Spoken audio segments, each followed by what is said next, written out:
On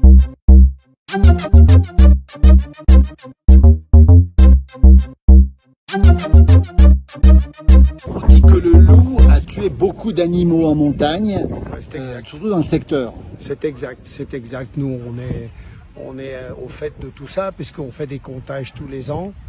Donc on a bien vu notre population de cervidés et surtout chevreuil, le cerf un peu moins, mais surtout chevreuil et chamois, la population a baissé. Pour les chevreuils, on saura plus à la première neige, parce qu'on va lire les traces, parce qu'on sait très bien que le chevreuil, c'est un animal très discret. Mais bon, les chevreuils, au printemps, à la première herbe, on les voit. Moi, j'en ai pas vu beaucoup. On en voit plus que ça d'habitude. On ne peut pas dire qu'ils aient disparu, mais on a une perte importante. Puis les chamois, alors, les chamois, c'est pratiquement, on peut dire, plus d'un tiers de la population qui a été mangée par le loup. Ce loup, il déstabilise le monde animal de la montagne ou pas? Bien sûr, parce que c'est un prédateur et c'est un super prédateur. Et puis, c'est une espèce qui est très futée, c'est un bel animal, c'est un animal magnifique. Mais voilà, il faut trouver le juste milieu avec les éleveurs, surtout les éleveurs, qui se font manger des moutons, qui se font manger, il faut se mettre à leur place, hein. Ils sont attachés à leurs animaux, même s'ils sont dédommagés pour certains, c'est quand même pour eux de voir leurs animaux finir dans la gueule d'un loup, c'est voilà. Après, moi je suis pour la biodiversité, mais une biodiversité raisonnée, c'est-à-dire que le loup, on va arriver à un moment où il va falloir prendre des décisions importantes et il faudrait pas tarder à les prendre.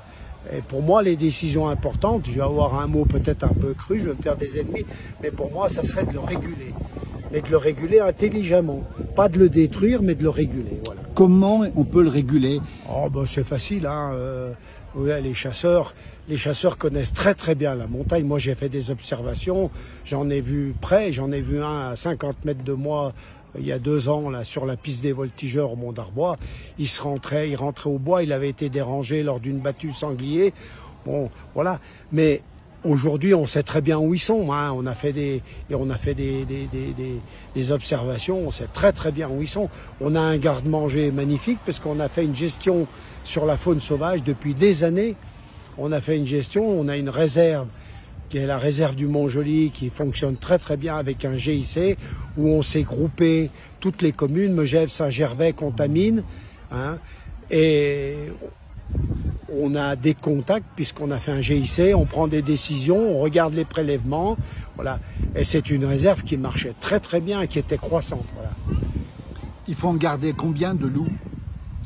Alors ça, c'est un truc qui est difficile à dire, qui est très difficile à dire, mais pour moi, à l'heure actuelle, il y en a trop, déjà trop.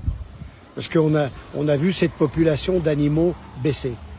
Si on parle de biodiversité, il faut prendre en compte toute la faune, pas que le loup. Voilà, donc la biodiversité, c'est général, c'est toutes les espèces. Et on a des montagnes qui peuvent accueillir beaucoup d'animaux, beaucoup d'ongulés. Voilà. Vous êtes optimiste pour cette saison de chasse, Arthur Forlin? Ouais, mais vous savez, pour moi, ce qui compte, c'est pas forcément le prélèvement. Pour moi, c'est l'équilibre qui compte. Ouais. Et l'équilibre, eh ben, pour moi, l'équilibre, c'est l'écologie. C'est aussi bien la nature que le prélèvement que les chasseurs peuvent faire. Voilà. Parce qu'on a plaisir aussi à voir les animaux respirer, vivre et être heureux. Voilà. Là, les animaux, actuellement, on les voit plus. Hein, ils se cachent. Merci Arthur, merci. Ouais, je vous en prie.